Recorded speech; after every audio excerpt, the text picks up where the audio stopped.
காலைதோறும் கர்த்தருடைய வார்த்தையை கேட்க வந்திருக்கிற உங்களை தேவன் தாமே ஆசீர்வதிப்பாராக.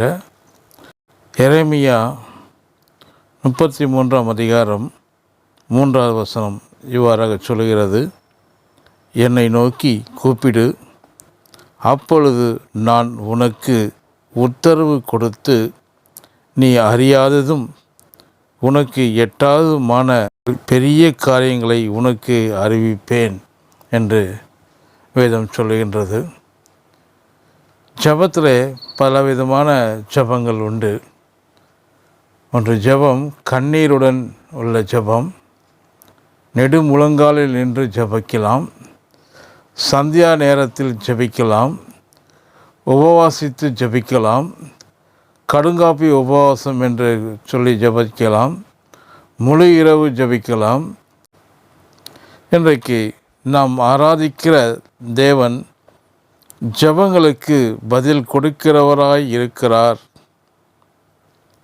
ஜெபம் என்கின்ற வார்த்தையை கேட்டு பெற்றுக்கொள்ளுதல் என்பதுதான் மூல பாஷையில் உள்ள அர்த்தமாகும்.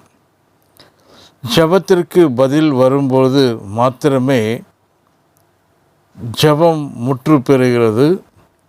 நம்முடைய ஜெபங்களுக்கு பதில் வரவில்லை என்றால் நாம் இன்னும் சரியாய் ஜெபிக்கவில்லை என்றுதான் அர்த்தமாம்.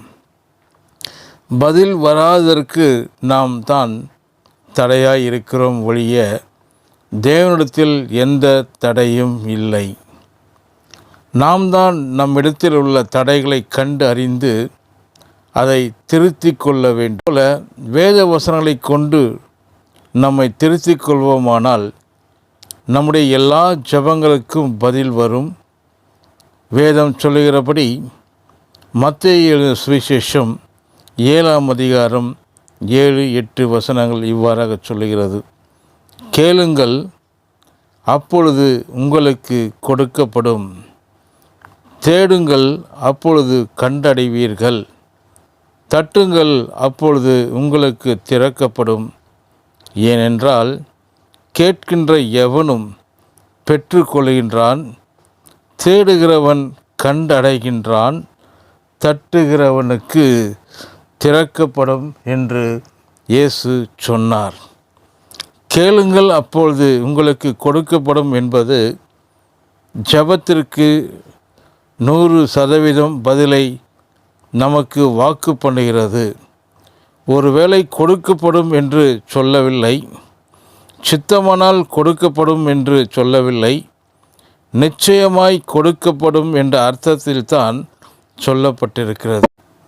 தேவ வசனம் மிக தெளிவாக சொல்லுகிறது: கேளுங்கள், அப்பொழுது உங்களுக்கு கொடுக்கப்படும் என்று.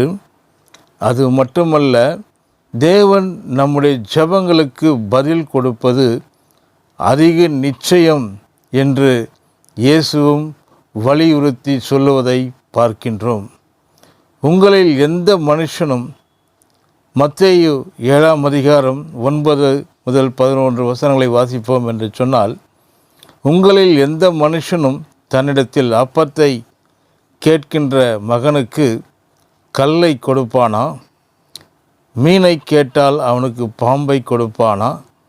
ஆகையால் பொல்லாதவர்களாகிய நீங்கள் உங்கள் பிள்ளைகளுக்கு நல்ல ஈவுகளை கொடுக்க அறிந்திருக்கும் போது பரலோகத்தில் இருக்கிற உங்கள் பிதா தம்மிடத்தில் வேண்டிக் கொள்ளுகிறவர்களுக்கு நன்மையானதை கொடுப்பது அதிக நிச்சயம் அல்லவா என்று சொல்லி வேதம் சொல்லுகிறது. இன்றைக்கு இந்த செய்தியை கேட்டவங்களை கர்த்தர் தாமே ஆசீர்வதிப்பாராக. இது தொடர்ந்து இந்த செய்தியாக இருக்கும். இந்த செய்தியை கேட்டு பயன்பெறும்படியாக உங்களை அன்போடு அழைக்கிறேன். கர்த்தர் தாமே ஆசீர்வதிப்பாராக. ஆமேன்.